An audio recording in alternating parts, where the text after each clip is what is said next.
Imagine you're lounging on a pristine beach, sipping coconut water and watching the sunset paint the horizon in shades of fiery orange and deep purple. It's paradise, right? Now, imagine being told, "Hey, get in this canoe and start paddling. We're going to find another island." You ask, where? And the leader, who is basically your ancient version of Google Maps, but with no search history, just shrugs and says, "We'll know when we see it." That's basically how the Polynesians spread across the Pacific, except instead of a lazy paddle, it was a meticulously planned, high-stakes game of survival, navigation, and sheer audacity. These weren't just people, drifting aimlessly across the ocean. They were master sailors, expert navigators, and quite possibly the most fearless explorers in human history. Before GPS, before compasses, and long before anyone even thought of questioning how far you could go before falling off the edge of the world, they set out on what could only be described as the ultimate road trip without the roads. So, how did a group of people, with no written language, no metal tools, and no modern technology, colonize an area covering twice the size of the United States? Buckle up, or rather, tighten your imaginary canoe straps, because this story is a wild ride. The story of Polynesian migration begins thousands of years ago with a group of Austronesian-speaking people in Taiwan. These folks weren't content with just chilling on their island, so they started hopping southward to the Philippines, then Indonesia, and eventually to the islands of Melanesia. But here's where things get interesting. While many groups settled, the ancestors of the Polynesians said, "Nah, we're just getting started." By around 3,000 years ago, they had reached what we now call the Lapita Culture Zone, basically the VIP section of ancient maritime exploration. These early navigators started crafting double-hulled canoes. Think of them as the prehistoric version of catamarans, except built for the high seas. These weren't some rickety little rafts held together by dreams and good intentions. They were engineering marvels that could hold entire families, supplies, and even domesticated animals. Now let's talk about how they found their way.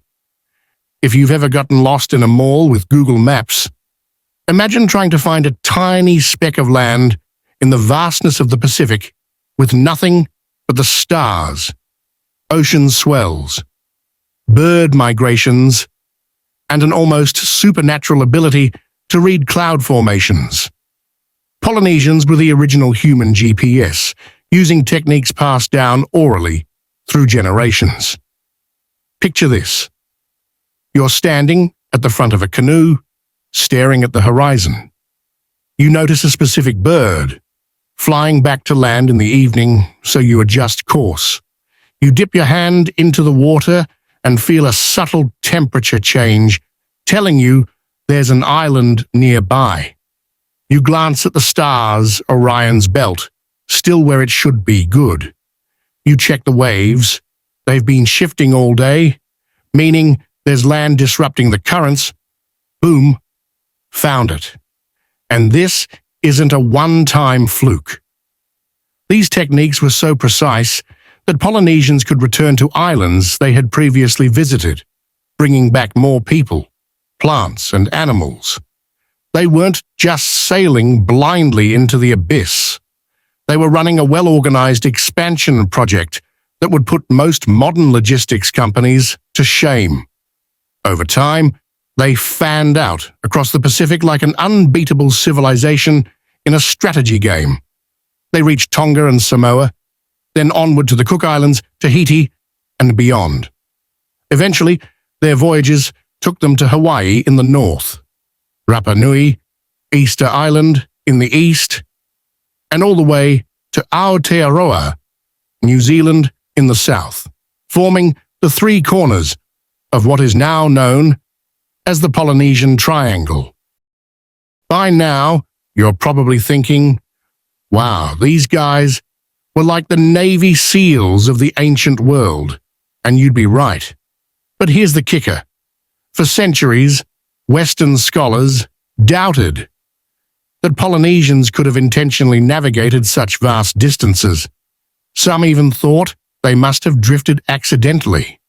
Excuse me? Accidentally? That's like saying someone ended up in a new country because they tripped over their shoelaces and fell into an airplane seat. It took modern experiments like the legendary voyage of the Hokulea canoe in the 1970s to prove what Polynesians already knew. Their ancestors were geniuses of the sea. They didn't just spread across the Pacific because of blind luck. They did it through mastery, determination, and an unmatched understanding of the natural world. So here's your challenge.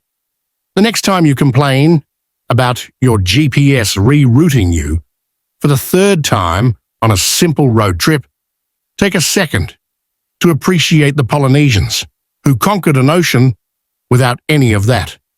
Maybe even take a moment to learn about wayfinding, because, let's be real, your phone battery won't last forever. And here's the best part.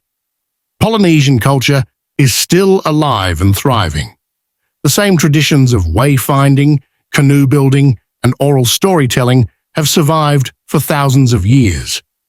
In fact, modern Polynesian navigators are actively reviving and practicing these techniques, proving that their ancestors' skills were never lost, just waiting for the world to catch up and give them the respect they deserve.